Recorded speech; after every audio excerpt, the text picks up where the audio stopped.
Hello बच्चों, welcome to accelerate academy. तो आज हम सीबीएसई का प्रीवियस ईयर क्वेश्चन करने वाले हैं, जो कि आपका एनसीईआरटी एग्जाम्पलर का है और टर्म 1 में भी आ चुका सवाल है। एक एमसीक्यू है। इस बारी नई गाइडलाइंस के हिसाब से सीबीएसई 70% ऑब्जेक्टिव करने वाली पेपर। तो ये रहा आपका सवाल। If one of the zeros of a quadratic polynomial, quadratic polynomial दिया हुआ है और उसका एक ज़ीरो दिया हुआ है। ज़ीरो अगर तुम देखो, -3 हमको एक ऑलरेडी एक ज़ीरो दिया गया है, तो हमको के की वैल्यू पूछिए। देखो यार, किसी भी इक्वेशन का ज़ीरो उसके एक्स की वैल्यू होती है, वो वैल्यू है जो पुट करने पे उसका रिजल्ट ज़ीरो आए।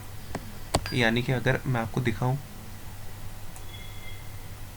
के -1 x square plus k of x plus 1 is equals to zero. यानी कि -3 वो वैल्यू है जो वैल्यू पुट करने पे इस इक्वेशन का रिजल्ट ज़ीरो आना चाहिए। यानी कि मैं x की वैल्यू को -3 पुट कर सकता हूँ क्या? बिल्कुल कर सकता हूँ। डाल देते हैं यार, k -1 -3 का हो square plus k of -3 plus 1 is equals to zero. तो k -1 ये 9 आ गया आपका, ये आपका -3 ऑफ k आ गया, ये +1 आ गया और ये ज़ीरो आ गया। अगर थोड़ा और सॉल्व करूँ, ये 9k -9 -3k plus 1 is equals to zero. इसी पार्ट को थोड़ा सा और आगे सॉल्व करते हैं। 9k -3k ये बराबर होगा आपका 6k के, और -9 प्लस 1 ये आपका बराबर होगा -8k is equals to zero.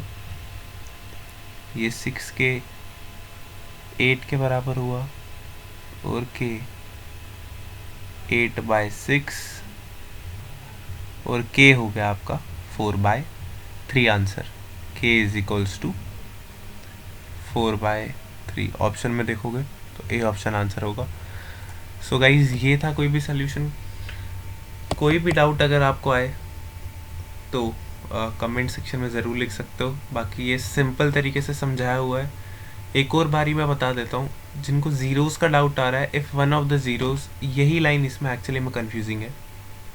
अगर ये लाइन समझ जाओगे तो फिर समझ जाओगे। If one of the zeros of quadratic polynomial, यानी कि इस क्वाड्रेटिक पॉलिनोमियल का कोई भी एक ज़ीरो है जो इस इक्वेशन में जब हम पुट करते हैं तो इसका रिजल्ट ज़ीरो आता है, तो हमको वो दिया हुआ है। तो मतलब यानी कि हमको x की वैल्यू दी हुई है। सिंपल भाषा में आप ऐसे समझ लो तो समझ जाओगे। इस तरीके से सवाल सॉल्व किया है। Thank you very much.